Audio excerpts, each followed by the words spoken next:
My name is Todd Fleming, and I'm a long-time, 40-year, I might say, member of the Society Library. And I'm here tonight to introduce a wonderful writer named Bill Dean, who happens to be a very good friend of mine. But this whole story is a Society Library saga from the beginning till the end. I hadn't heard anything about this book, and I came up here bringing a load of books that I had taken out. I'm a writer, and always taking books in and out. And I thought, oh, I'll sit down. And I went in the reading room downstairs, and there was this book parked against it. It's a new book. And I said, oh, Bill Dean's written a book? He's got a nerve. And the next thing you know, I'm starting to read it. And I read it. I was going to sit down for 5 minutes. 1 hour later, I was still there reading it. I rushed home, bought it from Amazon. It is the most wonderful. It really is. It's one of the most delightful books I've ever read. And I'm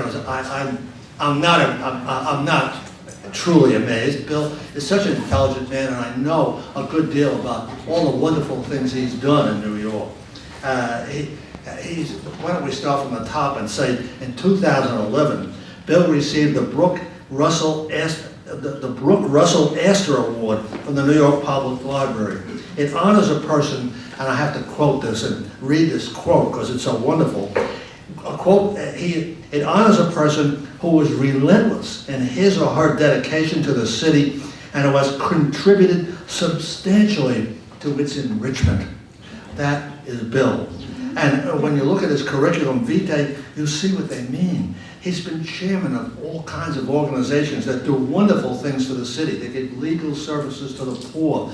They visit the state prisons to make sure no one is being abused. And on top of all this, he somehow finds time to drive a night van for the homeless food, the Coalition for the Homeless. And on top, or I don't know, maybe that's not the right word, but with all this, he found time to write 400 essays about the city he loved. 83 of them are in this remarkable book. And which I know that one more thing I have to mention, it was recently chosen as an Amazon Book of the Month. That is quite a tribute. They didn't choose my book, I might add. Now I'll get out of the way and let Bill tell you how and why he managed this literary feast. Bill,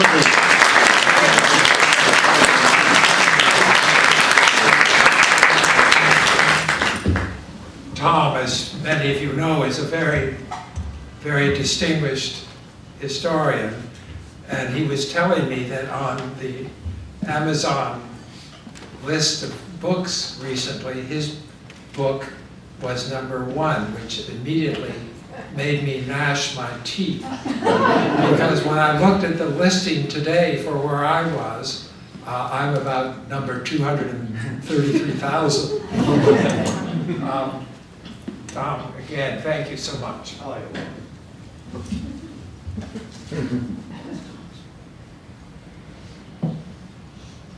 I'm a great fan of the ancient Greeks. It seemed to me that they had the sort of key to life in their thinking, to try on a daily basis to exercise the mind and body and enrich the spirit. I exercise the mind through my work as a lawyer, and for exercising the body, I play basketball at a gymnasium, which of course is a Greek word. As for the spirit, writing gives me an enormous pleasure. I gained the confidence to write in my mid-40s by undertaking with a friend a well-received book on urban environmental matters. Once you begin writing, it is extremely difficult to stop, and I have often compared it to a form of addiction, like crack and cocaine. Montaigne puts it at a slightly higher, more elevated level. I have taken a road along which I shall continue as long as there is ink and paper in the world. Writing in longhand has a disadvantage. Namely, for me, ink stains. How does this happen, asks my Chinese laundryman, looking at my shoes. Writing, I respond, and I carry these ink stains as a badge of honor. And I hope the predecessors and founders of this library will not turn over in their graves as I unbutton my jacket.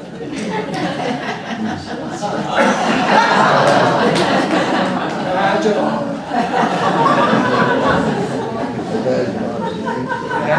I had to remember to wear this shirt today. Turgenev's mother understood the risks of writing. She warned her son, "I cannot comprehend your desire to become a writer. Is that an activity for a gentleman? A gentleman should serve the state and forge a career and name for himself in that service instead of blackening paper." And blackening yourself, she might have added. And I'm pleased to say, to report that Turgenev seems to have shared my preference for black ink. My encounter with the arts in New York also enriched my spirit. Viewing Rembrandt's etching Six's Bridge at the Morgan Library and Museum, I see a landscape I know so well, having spent time bicycling in Holland.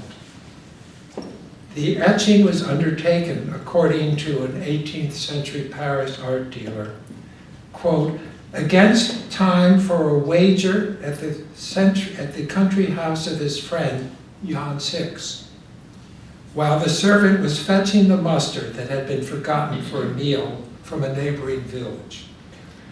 The events surrounding that day must have given Rembrandt great pleasure. The company of Jan Six, a good friend who was a merchant, playwright, and later burgomaster of Amsterdam. A wager lightheartedly entered into a delightful setting to work, an open landscape that breathes the bright and windy seaside atmosphere of Holland, writes Jacob Rosenberg of the etching in his book Rembrandt, Life and Work. The scene depicted by Rembrandt has the quiet, unhurried feel of a Sunday afternoon. Perhaps it was also on a Sunday in 1874 when Manet painted Monet and his wife and son. At the same time, Monet was painting Manet and his easel. I came upon the Manet painting, the Monet family, in their garden on a Sunday afternoon at the Metropolitan Museum.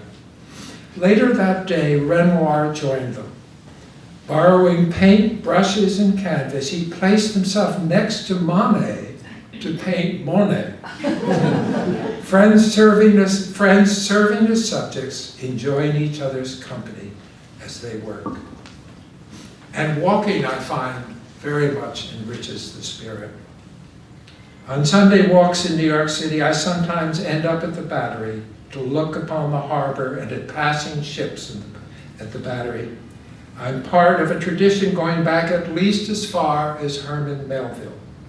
For in Moby Dick, Melville writes of crowds gathering along the Battery to gaze out to sea, seeking respite from their lives, quote, pent up in lath and plaster, and to counters, nailed to benches, clinched to desks. I love that expression, clinched to desks. And Monday comes, and on Mondays I return to the office to sit clinched at my desk.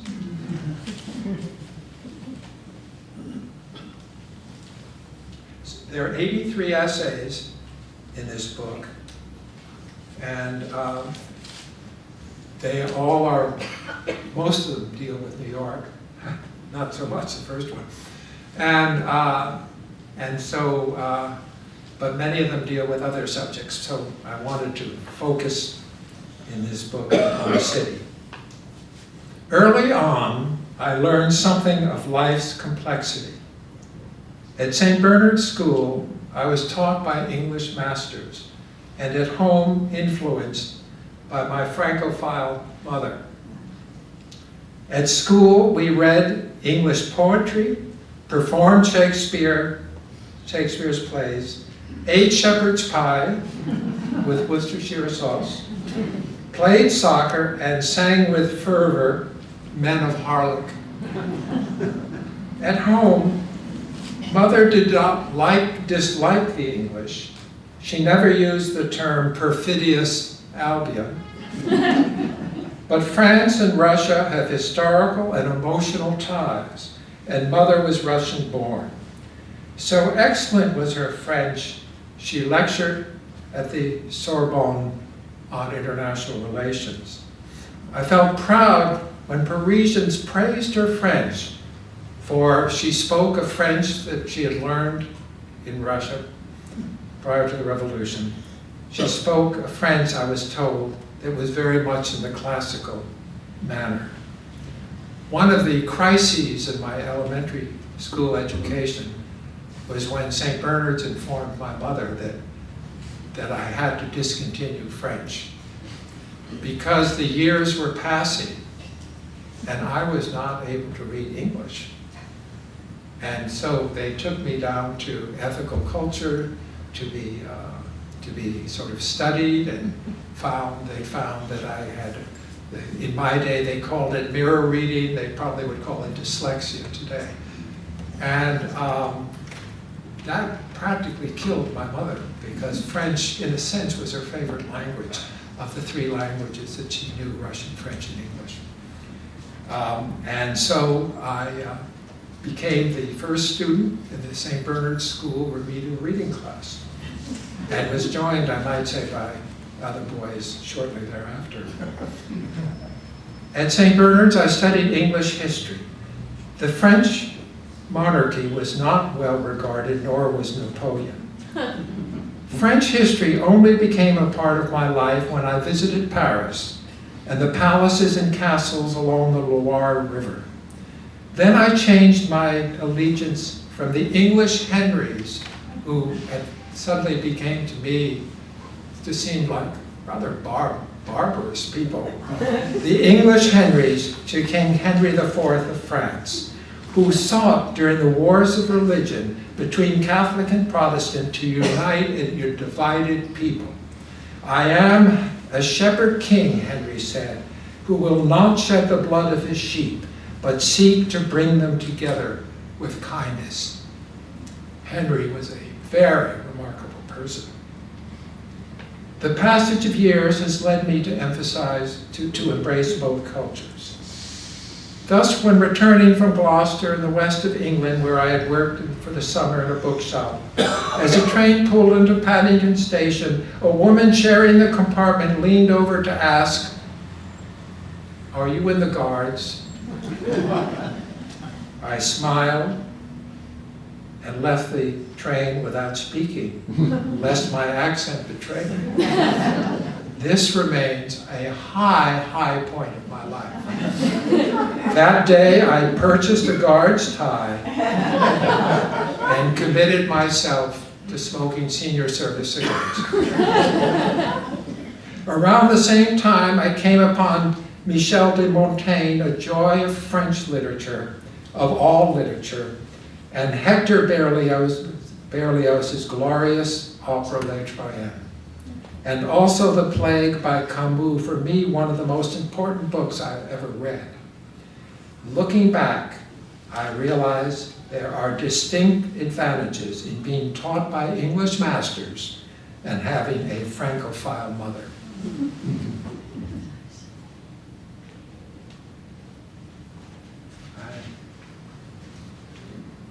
Returning home late at night, I unlock the apartment door and am shocked to find books scattered on the living room floor. Has the apartment been burglarized? Nothing so dramatic. A pile of books had toppled over from its own weight. My apartment is awash with books, a testament to a penchant for both literature and clutter. With no cellar or attic, and that's really the curse of New Yorkers. No cellar, no attic. We're dependent on our closets. Those safety nets for ownership excess. With not even a storage bin in the apartment house where I live, books continue to pile up.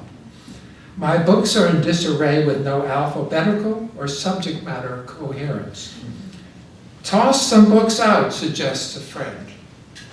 Oh, how little you understand the acquisitive habits of a reader. The word deaccession is not part of our vocabulary. Another friend advises, put your books in order. I contain myself from bursting out. And why don't you straighten out the mess in your closets? Tasks such as these, closet cleaning, book sorting, are much contemplated but rarely performed. Disorder seems a part of my life. On the floor by the fireplace, there always would be piles of books, along with a wooden lobster buoy I found along the Maine coast, an Indian copper pitcher, and my bicycle, because I keep my bicycle in the living room. And book piles will continue to rival the height of the mantel above the fireplace, where will be found a home run baseball from a Yankee game, a boomerang, a bottle containing sand from the Syrian desert, a bust of Richard Wagner, a photograph inscribed by Tolstoy to my grandfather, family pictures of my sister's cat, a cloth camel from Egypt, family pewter candlesticks, a flag from Public School 112 in Brooklyn where I served as principal for a day, and my godson's creation, a clay gargoyle given to me 20 years ago, and the facsimile of a key made in 1812 for the door of New York City Hall. I don't fret about the disorder. Rather than spending time searching for a favorite book, I go out and buy another copy. I now own several copies of David Copperfield and The Plague. But I have one concern. Jenny, my sister's cat. She stays with me when her family is traveling. Jenny is a leaper, bounding from floor to windowsill to kitchen counter with ease. When Jenny is visiting, I dare open windows only from the top.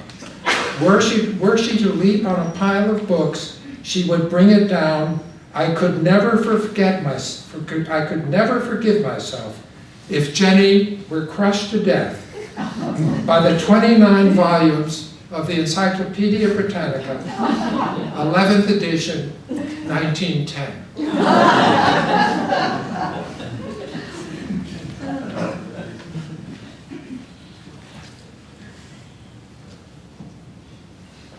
Having arranged a series of 3 seminars on the short stories of Chekhov at the New York Society Library, I am making use of every available moment, day and night, to read the assigned stories, lest I disgrace myself at the sessions being conducted by a distinguished Chekhov scholar. Reading Chekhov on the subway. A crowded subway car presents many distractions. A man boards holding a collection of large balloons. He is delivering them to a celebratory event somewhere in the city.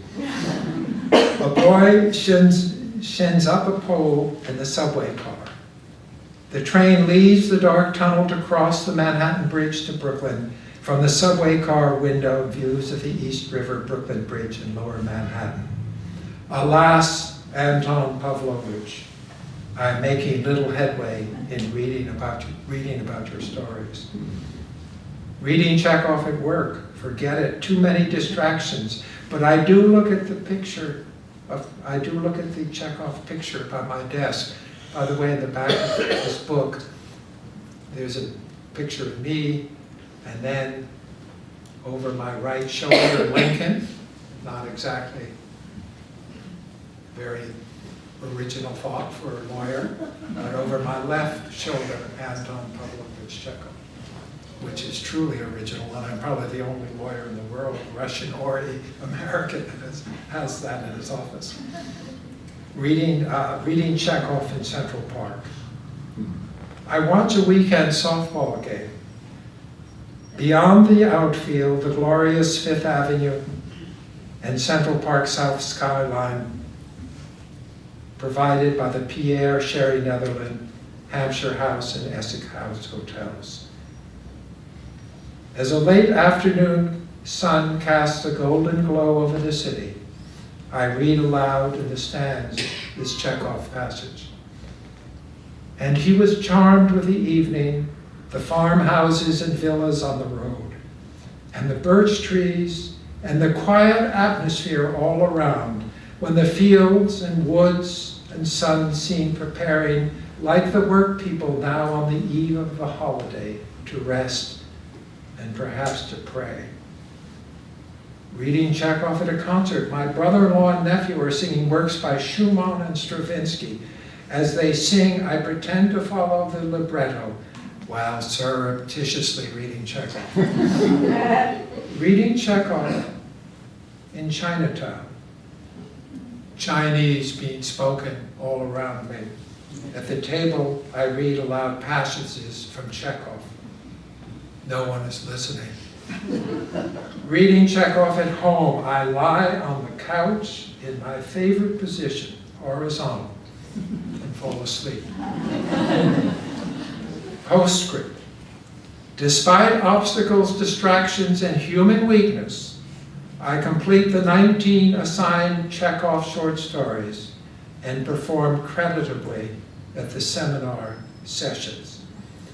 Ah, Chekhov, you who understand how difficult life is for most people, you who are generous in portraying those who strive to live a better life even when we fail, which we mostly do, you who are modest, who never condemns, you who are tender toward those who suffer. Needless to say, Chekhov is my favorite writer. Okay.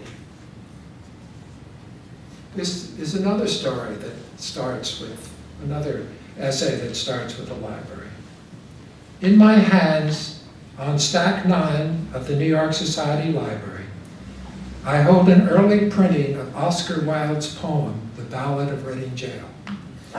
On the title page, the author is identified not by name, but by cell number.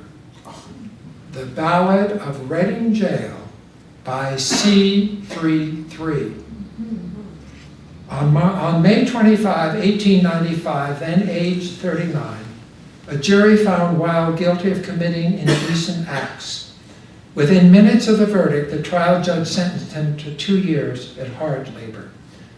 He was taken to Reading Jail in the city of Reading. Here he complained of the, quote, thickly muffled glass in his cell window, which allowed him no view of the sky. Lines from the Ballad of Reading Gaol. I never saw sad men who looked with such a wistful eye upon that little tent of blue we prisoners called the sky, and at every happy cloud that passed in such strange freedom by. Breaking the rule of silence when walking single file during exercise hour, prisoner C48 said to him, Oscar Wilde, I pity you because you must be suffering more than we are. Wilde almost fainted at the human sound. Without turning, he said, no, my friend.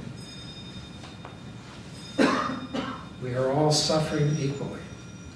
That day he was to tell Andre Gide, years later, I no longer wish to kill myself.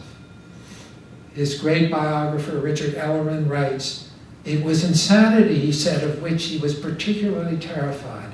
The insufficiency of books, the closing off of the world of ideas in this tomb for those who are not yet dead. In this tomb for those who are not yet dead. With bars, they blur the gracious moon and blind the goodly sun And they do well to hide their hell, for in it things are done that Son of God nor Son of Man ever should look upon. Wilde's final days in prison were harrowing. He believed prisoner A 2.11 to be demented. Regarded by the doctors as a malingerer, A 211 was sentenced to 24 lashes. Wilde heard from the basement of the prison, quote, revolting shrieks, or rather howls, close quote. 3 children arrived at the prison, having been convicted of snaring some rabbits. Ellman writes, Wilde saw them as they were waiting to be assigned to cells. He knew only too well the terror that they were feeling and the hunger they would feel. He asked the guard, please find out for me the names of the children who are in for the rabbits and the amount of the fine. Wilde paid the fine, securing the release of the children. For they starve the little frightened child till it weeps both night and day, and they scourge the weak and flog the fool. I recommend to colleagues when we go on visits pursuant to the Correctional Association's statutory authority to visit and report on conditions in New York State prisons, that they read Wilde's poem, for the Ballad of Reading Jail conveys many present realities of prison life. Claustrophobia, depression, something was dead in each of us, and what was dead was hope. Harshness, and never a human voice comes near to speak a gentle word. Isolation, mistreatment of mentally ill prisoners, the achingly slow passage of time. On the day of his release from prison, Wilde left for France. He began what Ellman calls the leftover years. What an extraordinary expression. The leftover years. For the remaining 3.5 years of his life, when he lived abroad in exile, separated from his wife and 2 sons, shunned by many and impecunious. He began the Ballad of Reading Jail 2 months after his release. A prison reformer had urged Wilde to use his literary skills to make this, quote, great subject, close quote, his own. This was to be his last literary work.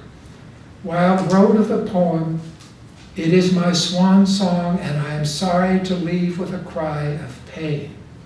A song of Marsyas, not a song of Apollo." At one time, he had criticized Dickens for being too preoccupied with social issues in his writing. 2 years in prison had changed Wilde's priorities. On November 30, 1900, at age 46, Oscar Wilde died in Paris. He is buried in Père Lachaise cemetery. His monument bears an inscription from the Ballad of Reading Jail. "And alien tears will fill for him pity's long broken urn. For his mourners will be outcast men, and outcasts always mourn."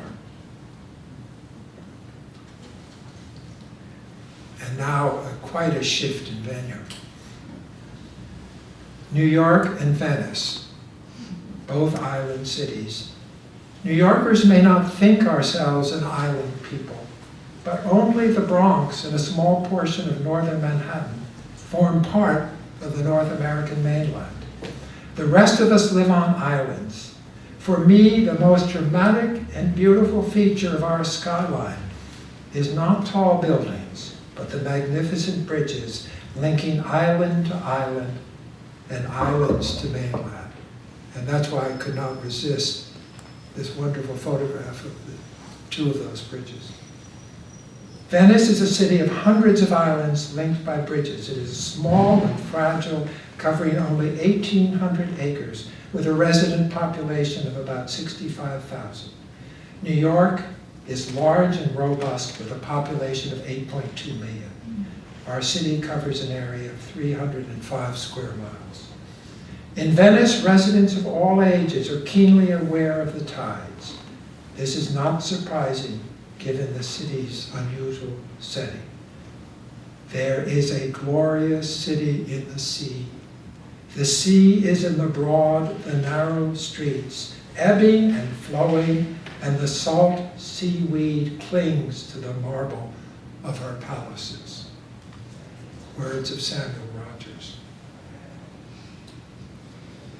Sirens wail to warn Venetians of impending high water, so-called acqua alta from the Adriatic. Life in the city comes to a halt, like life in the city comes to a halt when the sirens go off, like New York in a snowstorm.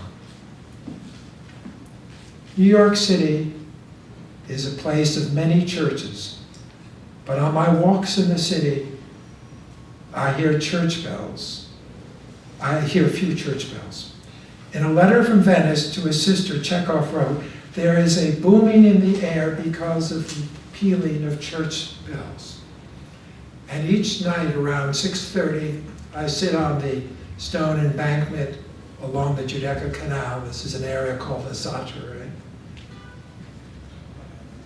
And I listen for what's about to come. The bells converse with one another, the church bells. At 6:30 p.m., Vesper bells of the Church of the Gesuati begin the exchange. Across the canal on the island of Giudecca, the bells of Saint Euphemia respond, followed by the neighboring bells of the Redentore. Their ringing awaken from slumber the bells of Santa Maria della Salute on the Grand Canal. From a bridge, I see the tolling bells of the Redentore in their minaret-like towers. Minutes pass, then one by one the bells disengage from their conversation, those of the Salute having the last word. Night sounds from my room, water lapping against the stone embankment, voices of passerbys, heels on stone walkways, cats fighting the roll of thunder. I awaken to the sound of throbbing engines, of arriving cruise ships, and the singing of birds, perhaps even the chaffinch perched on the crossbar of the archive in Giovanni Battista Tiepolo's painting in the nearby church of the Gesuati. Through a lifetime of living in the city, I have come to know New York. Through my many visits, I have come to know Venice. Both cities are forever a part of me. Sarah, how are we doing? Because I've lost track. You're welcome to go on. It's about 10 after 7. I only have 2 more. So I've been to Venice probably about 20 times. And my good friend Dick Gardner and I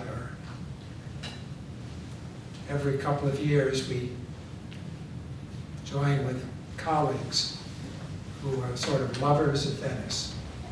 And we come together, there are about 20 of us, and we have a Venetian meal, and we go around the table, and everyone present talks about some aspect of Venice. And it's anyone going to Venice, I'm available for consultation at my usual lawyer's rate of $1,000 an hour. So I'm going to end, I'm going to just do 2 short ones, and then this one so struck me, this theme. New York is a city in perpetual motion. Day and night, people and vehicles travel the streets, subways, trains, and planes arrive and depart. Yet daily, we ignore a primal event occurring in our midst, an event making our daily rushing about seem insignificant. I speak of the tidal flows in and out of the city. This very morning, high tide was at 8:51 a.m. While I was sleeping and then dressing for work and later walking through Central Park to the subway, 260 billion cubic feet of ocean water surged through the Narrows, beneath the Verrazano Narrows Bridge, into the upper bay and along the shorelines of this city of islands. The ocean water continues rushing up the Hudson River, causing the southern flowing river to reverse course and bringing salt water as far as Poughkeepsie, with a tidal impact reaching all the way to Troy. Salt and fresh water meet, the fresh water emanating from Lake Tyr of the clouds in the Adirondacks, and from rivers, mountains, streams, and hundreds of creeks flowing into the Hudson. Beneath the water, scores of different fish mingle, including sturgeon and striped bass, both spawned in the river, both departing from the river for the sea, later to return to the river to continue the cycle of life. In mid-afternoon, the tidal waters will have receded. The ebb and flow of the tides, the ebb and flow of daily life. Another great tide impacts the city, far more visible, the arrival of people from many lands. In 1609, Henry Hudson navigated the river bearing his name. New Amsterdam was founded in 1625. Less than 30 years later, 18 languages were spoken in the city. Waves of immigrants arrived in the 19th century from Ireland, Germany, Italy, and Eastern Europe. The flow of newcomers continues. A diverse population has been a constant throughout the city's history. Today, people from nearly every land live in New York. Almost half the city's population is foreign-born. The flow of tides and people, arrivals and departures in the past, now, and in the future. Now, the last section of this book is called Parting. And when I was at the gym, trying to inveigle some of my fellow basketball players to buy my book, which was not easy. There's a strong streak of anti-intellectualism in this country, especially among basketball players. And I said to them, the last section is called Parting. These guys are in their 20s and 30s. And one of them said to me, what are you talking about? What does that mean? And I said, parting, as in departing from this life. But, you know, when you're 20 or 30, who even thinks about these things? This is called the red oak. Making sure no one sees me, I embrace the trunk of my Central Park tree, a red oak planted in the 1920s on the East Green, just inside the park from 70th Street and 5th Avenue. It is mine because the tree has been endowed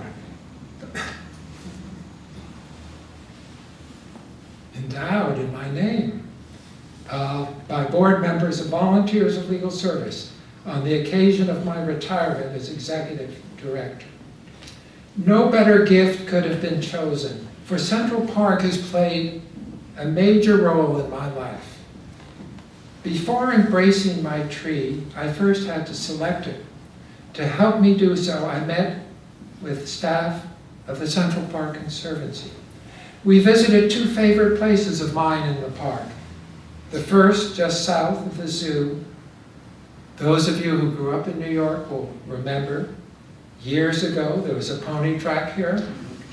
Children, including my sister and me, were placed in pony-drawn carts and led around the track by an attendant. The pony track is long gone, replaced by grass and trees. Most mornings on my walk from home through the park to the 5th Avenue subway station at 60th Street, I sit on a bench here to write. A tranquil, productive way to begin the workday. On this site in 1995, I arranged for the planting of 2 southern magnolia trees, FDR's favorite, following my visit to Warm Springs, Georgia, to attend the ceremony commemorating the 50th anniversary of President Roosevelt's death. For a period of months and years, I watched the trees grow and then, alas, wither, succumbing to the city's severe weather conditions. We then go to the East Green, so now we're up at 70th Street. The Frick collection, Frick Mansion is just across the street. We then go to the East Green. On weekends, over the years, I have spent many hours on the East Green. Many of my friends have beautiful places in the country. My country house, my country estate is 843 acres. So I spend most weekends in Central Park, partly because I'm a rather difficult weekend guest, but also I like it. We then go to the East Green.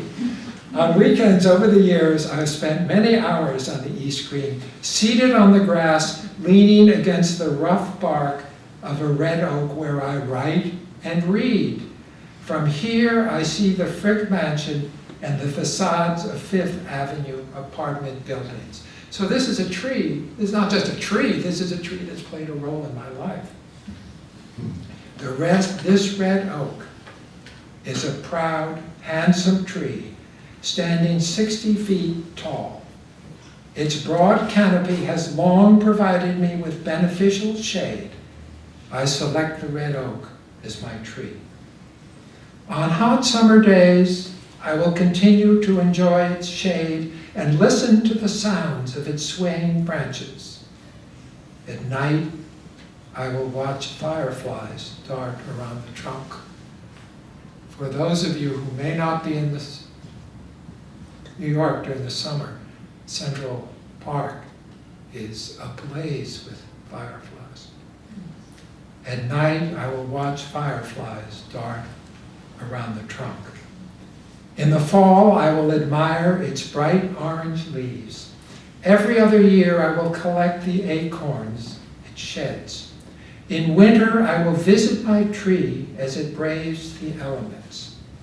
The Portuguese writer José Saramago, in Small Memories, a memoir, describes his father late in life going, quote, from tree to tree in his garden, embracing their trunks and saying goodbye to them, to their friendly shade, to the fruits he will never eat again. Late in my life, when the end is near, I will do the same. Thank you.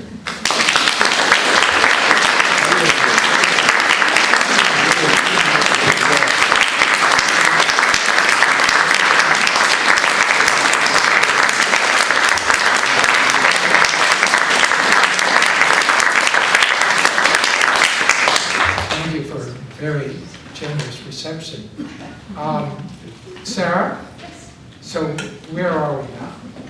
We can take some Okay. questions if you wish. If we can do questions, or we can add questions, love to answer questions. So are there any questions? Yes, ma'am. Have any schools or universities in New York City endeared themselves to you? Adhered themselves to me? Endeared. I'm missing the verb. Oh, E-N-D-E-A-R-E-D. In other words, have I taught? You know, like when you go into the park, you mentioned like the connotation of going into a special place in the park. Yeah. Or about the bridge, Yes. or rivers. Yeah. But is there any institution? Well, the two institutions that I attended in New York, one was St. Bernard's School, very strict school, but boy, oh boy, did they drill the English language into us, for which I'm forever grateful. I've done a fair amount of teaching myself over the years, and if a person can speak, and if a person can write, I really feel they're 87% along the way. And then I had a very strange relationship with the New York Society Library, because for 3 years I took the crosstown bus to collegiate school. And I was not very much into books or studying or anything. And so I would stand under the awning whenever it rained. And years later, someone said, you know, did you know that that's a library? And I said, no. And then a friend of mine was handling an estate, and they had a library share, and there was no place to go. She said, so I can either return it to the library or I can give it to you. And it has really changed my life. For which so I feel very, so in terms of, I feel very close to St. Bernard's, I feel very close to I feel very close to Collegiate, I feel very close to the New York Society Library, and just really to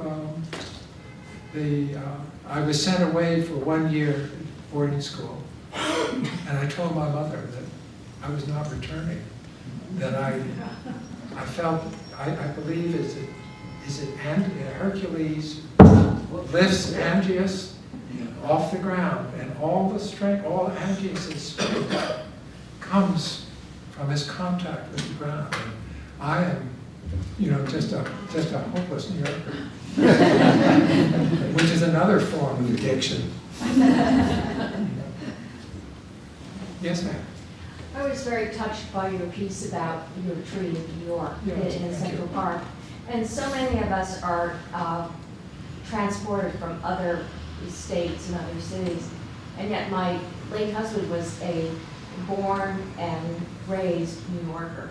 And when we walked in Central Park, he would point out the rock from which he fell and Yes. broke his leg. And there are so many markers in Central Park. If you are a New Yorker, it is your backyard. And I still understand that. I found Yes. that very moving.